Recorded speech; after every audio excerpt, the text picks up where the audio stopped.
Ayan, ang topic po natin ngayong gabi ay kung paano papasayahin ang ating mga asawa. Okay? So napakadali lang. Tatlong bagay lang ang gagawin natin. Paano natin mapapasaya ang ating mga asawa. Okay?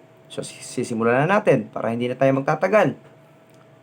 Number one, para maging masaya ang ating mga asawa, lagi natin sasabihin sa kanila na mahal kita.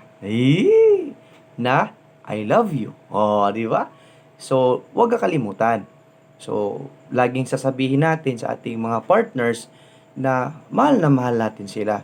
Lalo na kung ikaw ay aalis, papuntang trabaho, aalis kung saan ka man pupunta, ay huwag kakalimutang magsabi ng I love you, mahal kita. Di ba? So, napaka-sweet, no? Corny sa iba.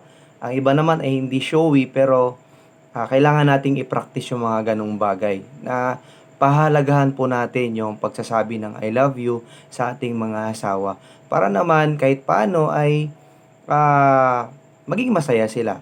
Alam naman natin yung mga asawa natin ay pagod na pagod sa trabaho yan, di ba? 24 hours siya nakatulong natin sa bahay.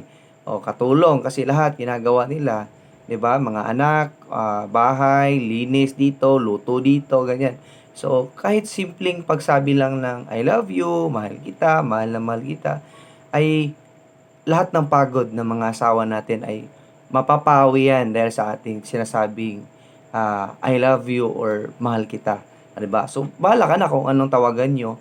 O, 'di ba? So, huwag kakalimutan ha, rule number one, magsabi ng I love you. Rule number two, kailangan magsabi ka sa asawa mo na ingat kung saan man siya pupunta, saan man siya, 'di ba, may bibilin sa labas or kahit ano, basta sasabihin mo mag-ingat ka lagi.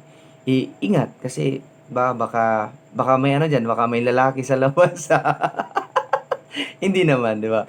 Hindi naman ganoon ang ibig sabihin na ingat kasi may lalaki sa labas. Hindi naman ganoon. Ingat kasi 'di ba, bibili sa palengke or kahit saan. So, huwag kakalimutang magsabi ng ingat, 'di ba? So, 'yun ang rule number 2 natin. Rule number 3, 'di ba? Ah, hindi sapat ang ingat at I love you, 'di ba? Rule number 3 ay magbibigay ka ng pera. Pera, magbibigay. Hindi lahat ng pera mo ay ibubulsa mo lang.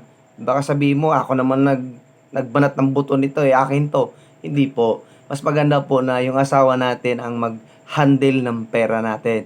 Para na rin simbolo ng pagbibigay natin sa kanila ng tinatawag na ng tawag doon yung bang pinagkakatiwalaan natin sila, di ba? So rule number 3, magbigay ng pera or ibigay lahat ng sahod mo, lalaki ha. Yun lang. Rule number 1, rule number 2, mahalaga. Rule number 3, ibigay lahat ng sahod.